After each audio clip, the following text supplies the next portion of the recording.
Hello students, welcome to our channel SKI. तो जैसा कि आप थंबनेल में देखकर आए हैं, आज इस वीडियो के अंदर हम बीपीएससी 70th बीपीएससी जो 2024 सितंबर में होने वाली है उसके बारे में कुछ स्ट्रैटेजी के बारे में बात करेंगे।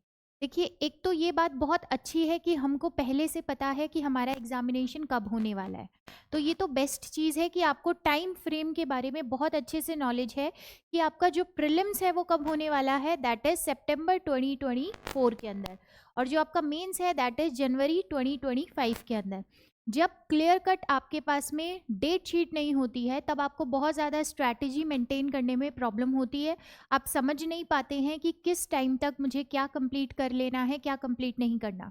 तो यहाँ सबसे पहले अच्छी बात है, हमारे पास जो है फाइनल मंथ है कि भाई हाँ, हमको पता है हमारा एग्ज़ाम जो है इस मंथ के अंदर होने वाला है। जितने भी बच्चे 70th बीपीएससी के लिए प्रिपेयर कर रहे हैं या फिर 71 के लिए भी कर रहे हो आप, या 72 के लिए भी कर रहे हो, ये जो मैं फाउंडेशन कोर्स की बात इस वीडियो के अंदर करने वाली हूँ, तो ये आप सबके लिए जो है बेनिफिशियल रहेगा। तो अगर आप 70th का प्रिपेयर कर रहे हो, अगर आप उसके बाद के कभी भी जो एग्जामिनेशन आने वाले हैं बीपीएससी के उसके लिए प्रिपेयर कर रहे हो, तो आप ये वीडियो देख सकते हो। यहाँ पे मैंने एक टर्म यूज़ लिया, दैट इज़ फाउंडेशन कोर्स। हम किसके बारे में बात करेंगे? फाउंडेशन कोर्स के बारे में बात करेंगे।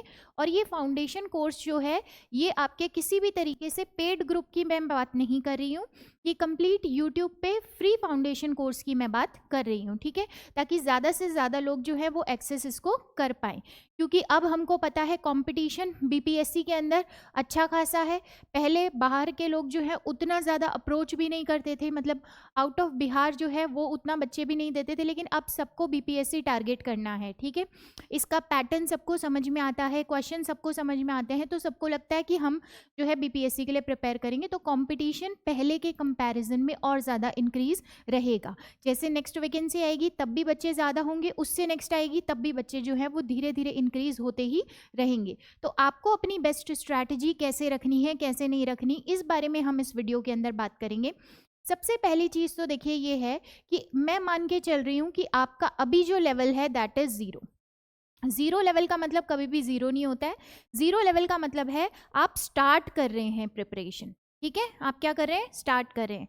देखिए, जिसने पहले मेंस दे रखा है, इंटरव्यू दे रखा है, या पहले से जो लोग प्रिपेयर कर रहे हैं, वो अपनी स्ट्रैटेजी पे रिलाई कर सकते हैं। अगर आपको लग रहा है कि उस स्ट्रैटेजी पे आपको मतलब प्रीलिम्स मेंस के लिए अगर रिजल्ट मिल रहे हैं तो किसी की सुनने की कोई ज़रूरत है नहीं।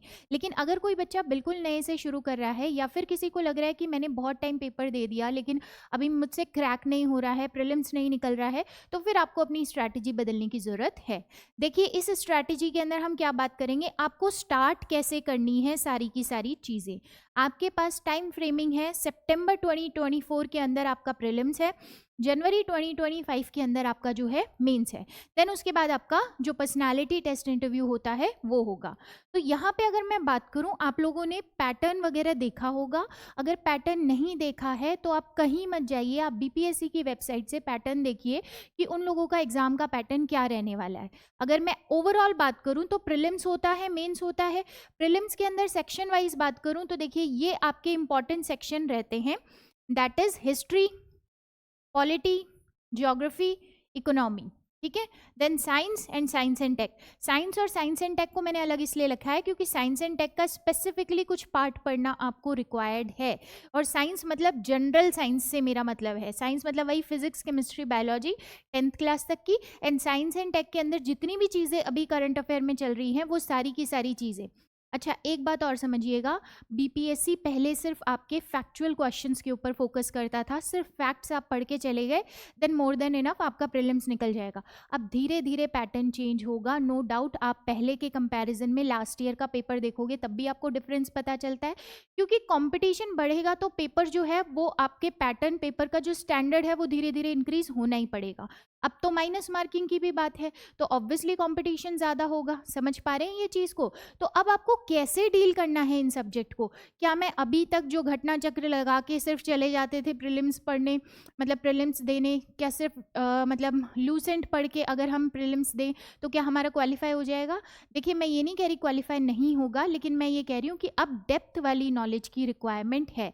आप वो डेप्थ नॉलेज जो है अपने बेसिक स्ट्रॉन्ग्स करके अगर लेकर आए, अगर एनसीईआरटी की किताबें पढ़कर आप अपनी नॉलेज उतना तक कर पाए, तो आपके लिए चीज़ें बहुत आसान हो जाएंगी प्रीलिम्स में, मेंस में, इंटरव्यू में, हर किसी चीज़ के अंदर। ठीक है, तो यहाँ पे देखिए हिस्ट्री भी पढ़नी है, पॉलिटी भी पढ़नी है, ज्योग्राफी भी पढ़नी है, इकोनॉमी भी पढ़नी है, जनरल साइंस भी पढ़नी है और साइंस एंड टेक्नोलॉजी भी पढ़नी है। बिहार स्पेशल, भाई बिहार का पेपर दे रहे हैं तो बिहार स्पेशल तो पता ही होना चाहिए, तो बिहार का जितना भी पॉलिटी है, ज्योग्राफी है, हिस्ट्री है, इकोनॉमी है, वो सारी चीज़ें पढ़नी है। ठीक है, उसके बाद करंट अफेयर भी पढ़ना है। करंट अफेयर के लिए अभी से, नया साल है, आपके पास में इनफ टाइम है, सितंबर में आपका पेपर होने वाला है, अभी से एक रूल बना लीजिए, दैट इज एक तो न्यूज़पेपर की रीडिंग करना। किस चीज़ की? न्यूज़पेपर की रीडिंग करना। न्यूज़पेपर जो है, कई लोग कहते हैं कि न्यूज़पेपर पढ़ें नहीं पढ़ें, बहुत कंफ्यूजिंग बात रहती है, न्यूज़पेपर को करना चाहिए नहीं करना चाहिए, बहुत टाइम टेकिंग है। टाइम टेकिंग जो है स्टार्टिंग में होता है, बाद में नहीं होता। अगर मैं 2 महीना कॉन्टिन्यूटी के साथ पढ़ दूँ तो तीसरा महीना वो काम मेरे लिए 20 मिनट का, 25 मिनट का ही होगा, लेकिन उससे जो मुझे ओवरऑल नॉलेज मिलती है, क्योंकि न्यूज़पेपर के अंदर एक कोई फाइनल डिसीजन नहीं आ जाता। अगर 10 दिन से कोई डिस्कशन चल रहा है, वो 10 दिन का एक एक टुकड़े के अंदर जो जो आपकी इन्फॉर्मेशन आगे आती जाएगी वो आपको मिलती जाती है, तो उससे आपका ना माइंड क्लैरिटी ज़्यादा मिलती है आपको कि ये इशू चल रहा था, हाँ इलेक्शन कमीशन के रिगार्डिंग कुछ ऐसा इशू चल रहा था, कोई ऐसे बिल इंट्रोड्यूस हो रहे थे, सीजीआई के रिगार्डिंग कुछ ऐसी चीज़ चल रही थी, तो ये आपका बैकग्राउंड बनाने के लिए बहुत ज़रूरी होता है। ठीक है, तो आप न्यूज़पेपर पढ़ते रहिए, और जो भी मंथली मैगजीन है,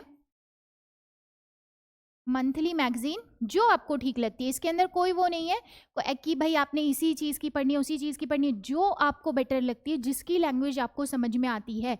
मतलब हर बच्चे का अलग होगा, ज़रूरी नहीं है आपको जो लैंग्वेज समझ में आए वो मुझे समझ में आए। ठीक है, मतलब लैंग्वेज का मतलब मैं इंग्लिश हिंदी की बात नहीं कर रही, लैंग्वेज का मतलब है एक किताब का अपनी लैंग्वेज होती है जो लिखा होता है। प्रतियोगिता दर्पण जो है वो अलग तरीके से चीज़ों को मेंशन करती है, क्रॉनिकल जो आती है सिविल सर्विसेज क्रॉनिकल, वो अलग तरीके से मेंशन करती है। आपको जो भी मैगजीन ठीक लग रही है, जिसका आपको समझ में आ रहा है, बोरियत नहीं लग रही, आप वो मैगजीन जो है अभी से पढ़ना स्टार्ट कर दीजिए। ठीक है, ये चीज़ें तो आप करना स्टार्ट कर दीजिए। अब देखिए मेंस की अगर मैं बात करूं, तो मेंस के अंदर अभी मैं इन सब चीज़ों के ऊपर आऊँगी। ठीक है, तो ये सारी चीज़ें अभी आपको टेंशन नहीं लेनी है। अभी मेंस में मैं बात करूँ, एक क्वालिफाइंग नेचर का पेपर है हमारा, दैट इज जनरल हिंदी। उसके बाद GS1 और GS2, GS1 और GS2 आपका ये सारी चीज़ें कवर कर लेता है। स्टैटिस्टिक जो है वो भी यहाँ पे इंक्लूड हो जाएगी। बाकी ये सारी चीज़ें GS1 एंड 1 और 2 जो है ये आपका क्लियर कवर कर लेता है। देन ऐसे राइटिंग एंड देन ऑप्शनल। ठीक है, अब देखिए आपको करना क्या है।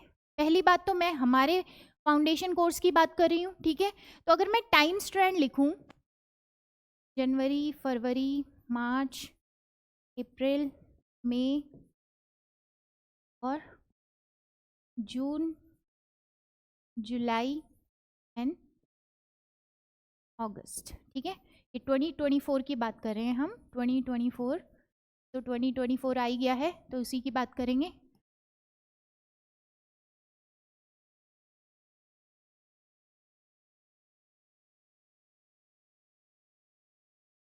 ठीक है, ये देखिए 3 जो आपके मंथ हैं वो मैंने अलग से लिखे हैं, क्योंकि आपको पता है आपका पेपर जो है वो सितंबर में है, सितंबर 2024 के अंदर है, तो आपको सितंबर से पहले के ये जो 3 महीने हैं, ये सिर्फ और सिर्फ आपको क्या करना है, रिविजन, सिर्फ और सिर्फ revision, revision, revision, question, question, question, सिर्फ यही चीज़ें करनी है, यही आपको पीटी पास कराएंगी। मान के आप लिख के रख लीजिएगा, जितनी बार आप रिवीजन करेंगे, लिमिटेड सोर्सेज का, लिमिटेड अपनी चीज़ों का। ठीक है, बहुत सारी किताबें नहीं पढ़नी होती, एक किताब को बहुत बार पढ़ना होता है। आपको बहुत सारे नोट्स की रिक्वायरमेंट नहीं है, लेकिन जो आपने एक बार नोट मेकिंग कर ली, आपने अपना नोट्स बना लिया, देन उसके बाद में आपको उसको मल्टीपल रिविजन और उससे क्वेश्चन प्रैक्टिस करने की फिर रिक्वायरमेंट होती है। ठीक है, तो आप जून, जुलाई, अगस्त के अंदर मैं सिर्फ बोलूँगी, आप सिर्फ और सिर्फ रिविजन करते जाइए, क्वेश्चन प्रैक्टिस करती जाइए, जितना आप कर सकते हैं उतना करते जाइए। और उससे पहले आपने ये जो 5 महीने हैं, इसके अंदर जितनी भी चीज़ें यहाँ मैंने प्रीलिम्स वाली बोली, जो मेजर सब्जेक्ट है, दैट इज हिस्ट्री, हिस्ट्री के अंदर सारी हिस्ट्री कवर कर लीजिएगा। ठीक है, पॉलिटी, ज्योग्राफी, इकोनॉमी और साइंस एंड टेक्नोलॉजी, ठीक है। ये जितने भी मेजर सब्जेक्ट हैं, इवन बिहार स्पेशल यहाँ पे भी आ रहे हैं और यहाँ पे भी आ रहे हैं, ठीक है। तो ये सब चीज़ों के लिए हम जो है फाउंडेशन कोर्स लेकर आ रहे हैं, जिसके अंदर आपका polity, geography, economy, history, science and tech और Bihar special, even current affair जो है वो भी कवर कराया जाएगा। एक मंथली वाइज वीडियोस आएंगी कि भाई मंथ का कंप्लीट होगा, और उसके बाद फाइनल वीडियोस प्रीलिम्स से पहले आएंगी, क्लियर है। और आप अपने लेवल पे क्या कीजिए, न्यूज़पेपर पढ़ते जाइए। आप यकीन मानिए, आपको समझ आ रहा है नहीं आ रहा, आप न्यूज़पेपर बस रीड करते जाइए। 10-15 दिन के बाद में आपको किसी टीचर से पूछने की ज़रूरत नहीं पड़ेगी कि इसमें मेरे को क्या पढ़ना है या कितना टाइम क्यों लग रहा है, टाइम कम कैसे होगा। अपने आप प्रोसेस के अंदर जैसे ही आप आएंगे, आप 20 से 25 दिन या 10-15 दिन में भी कई बच्चों को समझ आ जाता है कि इसको कैसे टैकल करना है, ठीक है। लेकिन ये बहुत ज़रूरी है। इंटरव्यू में कई लोगों को आप देखते हो, कई लोग बिल्कुल झिझकते नहीं है, किसी भी मुद्दे के ऊपर बात कर ली जाए, उनका अपना पॉइंट ऑफ व्यू होता है। ये पॉइंट ऑफ व्यू बनाने के लिए आपको न्यूज़पेपर पढ़ना जो है वो रिक्वायर्ड है। इसके बाद मंथली मैगजीन जो है, ये भी आप अपने हिसाब से कवर करते जाइए। ये जो पूरा पोर्शन है, ये पूरा का पूरा पोर्शन, देखो ऐसे राइटिंग के लिए अलग से कुछ स्पेसिफिकली प्रिपरेशन नहीं करनी होती है। जब आपके पास बेसिक नॉलेज है, आपके पास सारे सब्जेक्ट की बेसिक नॉलेज एक बार आ गई, देन उसके बाद में आप क्या कर सकते हो सॉरी देन उसके बाद में आप सिर्फ राइटिंग प्रैक्टिस कीजिए, ठीक है। आपको पता चल जाएगा क्वेश्चन प्रैक्टिस करते साथ में ही कि किस तरीके के क्वेश्चन हमसे ऐसे में पूछे जाते हैं और किस तरीके के आंसर हमने वहाँ पे देने होते हैं, ठीक है। तो ये सारी चीज़ें जो हैं हम आपको जनवरी से लेके मई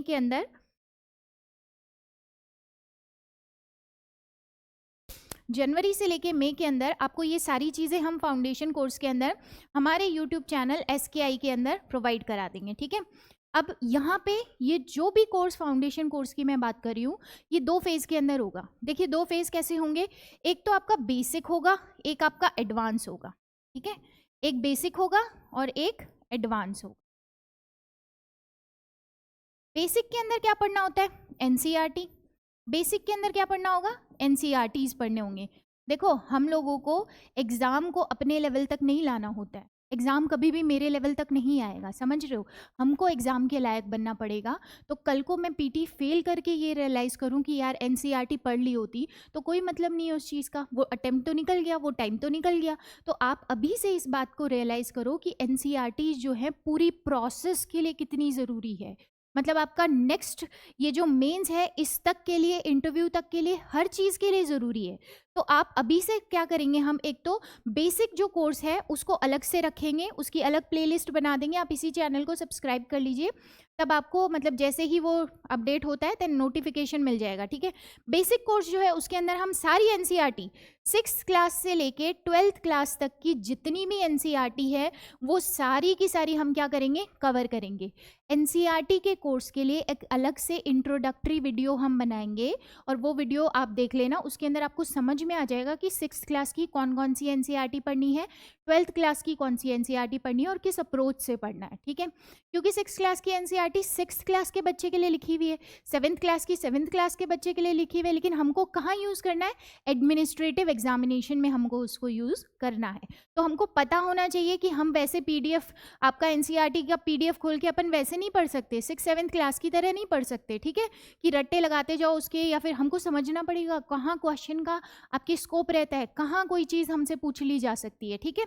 तो उस हिसाब से हम एक बेसिक जो कोर्स है अपना वो लॉन्च करेंगे। देन उसके बाद में अब देखो, आप बेसिक कोर्स के अंदर NCERT की बात करते हो, लेकिन NCERT के अलावा जैसे पॉलिटी हो गई तो लक्ष्मीकांत भी पढ़नी होती है हमने, ठीक है।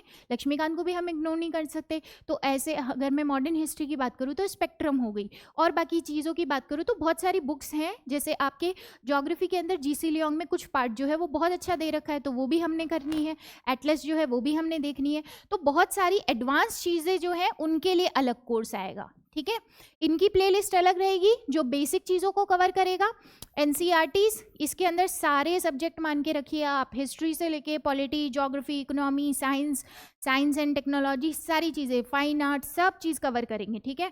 और उसके बाद एडवांस के अंदर भी हम ये सारी चीज़ें कवर करेंगे। तो आप जो बच्चे मतलब किसी कोचिंग में नहीं जा रहे हैं या ये सब, तो ये इन लोगों, जितने भी बच्चे ऐसे हैं जो अभी कहीं क्लास नहीं ले रहे हैं और रेगुलरिटी नहीं बन पा रही है किसी भी कारण से, तो आप ये क्या कर सकते हैं, हमारा ये जो कोर्स है ये फ्री ऑफ कॉस्ट है, यूट्यूब पे आएगा, फ्री में ही आएगा। तो ये चीज़ जो है आप अटेंड कीजिए, 5 महीने के अंदर आप ये सारी चीज़ें कवर कर पाएंगे। देन उसके बाद में यहाँ की बात है तो यहाँ रिविजन मोड में भी हम स्टार्ट कर देंगे, रिविजन भी करा देंगे भाई। 5 महीने के अंदर जो भी हमने पढ़ा है उनका रिविजन भी कर लेंगे। देन आप अपना रिविजन और प्रैक्टिस जो है वो करते रहिएगा, ठीक है। यकीन मानिए अगर इतना आप लोगों ने कर लिया तो आपका बीपीएससी कहीं से भी नहीं रुकेगा, ना प्रीलिम्स रुकेगा, ना मेंस रुकेगा, ना इंटरव्यू रुकेगा, ठीक है। और इतना कम से कम मेहनत करें तभी तो एलिजिबल होंगे हम एडमिनिस्ट्रेटिव ऑफिसर बनने के लिए। तो ये चीज़ें जो है ये हम पूरे के पूरे इसी मतलब यूट्यूब चैनल के ऊपर वीडियोज़ लाने वाले हैं। आप चाहो तो आप ये जो हमारा यूट्यूब चैनल है इसको लाइक शेयर एंड सब्सक्राइब कर सकते हैं। सो आई होप आपको थोड़ा सा मेंटल क्लैरिटी मिली होगी और बाकी के वीडियोज़ के लिए आप इसी चैनल को सब्सक्राइब कर सकते हैं। Thank you so much.